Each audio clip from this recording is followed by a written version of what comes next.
How we doing, guys? And it's finished. Villa 2, Arsenal 1. What a kick in the teeth that is. Literally last kick of the game. It looks like we're going to get out of Villa Park with a point. And in the grand scheme of things, I would have took that point. We were terrible today. There is no masking it. There is no papering over it. We were terrible. And it's that simple. We had a 10-15 minute spell at the start of the second half. But apart from that, it was another 75 minutes wasted because we were absolutely dreadful. Too many passengers. Too many players looked like they were absolutely out of it. And defensively, that's the worst we've looked all season. Doesn't help that we've got no Gabriel and Saliba. If any other team in the Premier League loses their two best centre-backs, and not just two best centre-backs for themselves, but two of the best centre-backs in the whole of the Premier League, then they're going to struggle. I thought Nketiah played well, but the rest of them, it was just all over the place. I'm not going to sit and blame Jurriën Timber because he's not a centre-back.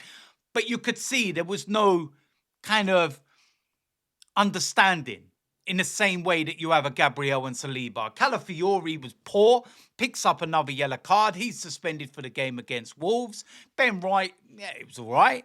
Bukayo Saka, poor. Martin Odegaard, he got man of the match. Martin Keown, why are you giving him man of the match for? He had a couple of shots in the second half, but he slows a lot of our play down. And I'm looking at it and I'm going, release the ball. Gyökeres, come on, did nothing. Moreno did nothing. Madueke, right at the very end there, before Villa get a goal kick and can go and lump it long and go up the other end and score, I'm looking at that opportunity and I'm thinking, go back across the goalkeeper. Make him work. Why are you trying to hit it near post from such an angle like that? So from one moment where it looks like we might snatch it right at the end, they go up the other end and it's just absolute chaos in the box. And how it falls to Buendia like that, that's your luck. That's your luck right there. And right now, the injuries to Gabriel and Saliba have absolutely ruined us. And I can't say no more than that. What I hope this does do is wake us up. What I hope this does do is actually wakes everybody up, including the manager. Because that's not acceptable. And yes, I can sit here and I can understand that some players are tired and there's a lot of games. But Aston Villa also played on Wednesday. They actually played away. So why did they have loads of energy? Okay, they're not playing in the Champions League and they've got crappy Thursday night football and whatnot. But it's still no excuse. They have more energy. They have more drive. But why?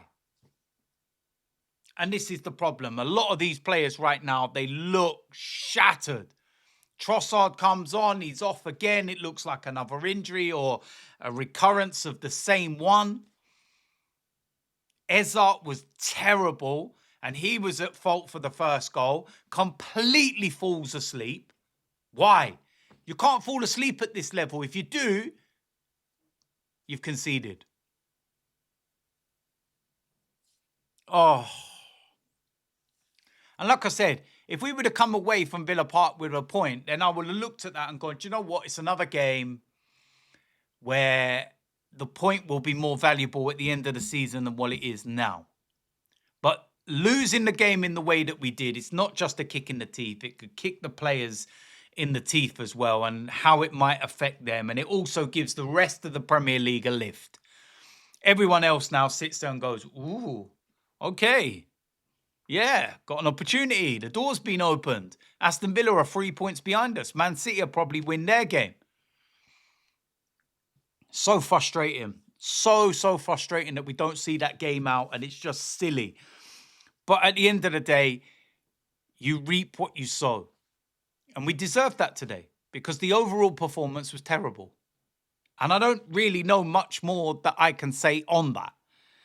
You know, without going online and seeing half of the rubbish that gets spouted all the time, there's probably people that have had messages in their drafts for months that are waiting to talk. And we're including Spurs fans and Manchester United fans and Liverpool fans and fans that can't even talk because their teams have been shit all season.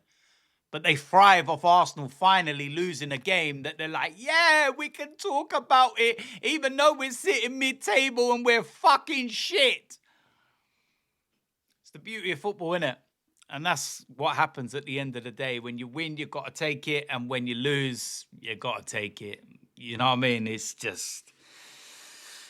one of those ones. So at the end of the day, it ain't going to ruin my weekend. That's for sure. It annoys me. That's most definite. But yeah, I can imagine that over the next few hours, all you're going to see is, even from some Arsenal fans, "Oh, tear her out. Oh, bad enough. That's it." We hadn't lost in 18 games before today, but they just can't wait for this moment. But listen, it is what it is at the end of the day. I hope the team can regroup, and I hope that they can, see this situation and kind of go, right, that's the kick in the nuts that we needed, and we have to go again, and we have to, get back to winning ways properly and go on a run now. And, we've got Wolves next weekend. We've got a run of games. Our next 6 games going into January, 4 of them are at home with only 2 of them away. So I'm looking at that and I'm thinking, do you know what? It's a good opportunity for us to get some games, under our belt in terms of winning and a bit of momentum again. And hopefully Saliba will be back, and Gabriel by the end of this month. And I don't know what's happened to Mascara. And I just genuinely don't understand the whole injury situation at the club. And it's like all of the attacking players get injured and there's nothing wrong with the defense. And then once all the attacking players return, everybody in defense gets injured. And I'm like, if we're going to have injuries, can we not scatter them all about, just in a few different positions here or there, not all in one area that leave us bare bones? Like, I don't know what more to say, really. It's just so frustrating, really frustrating, a really frustrating afternoon. But yeah, like I said, the performance overall was terrible. There was no real positives from the game. There was no real performance that stood out. There was no real performance that warrants any kind of mention. Declan Rice works his nuts off as usual.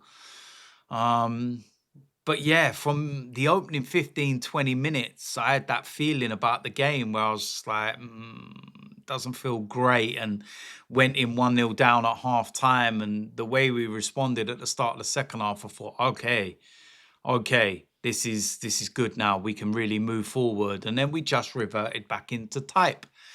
And we went back into our shell, and we went back into being on the back foot and letting Villa take control and be the better side.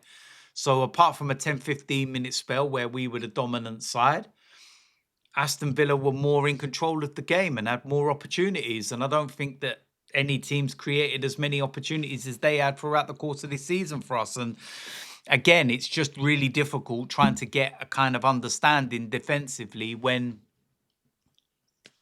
it's not the defense you want. Even Mascara and Nkape would have been better. So it's not ideal. It's not ideal. But listen, they never said it was going to be easy. They never said that it was going to be plain sailing. They never said it was going to be all to just smooth. So yeah, listen, there we go. Can't say much more. We lose. It's simple as that. Villa go up to second, 3 points behind us.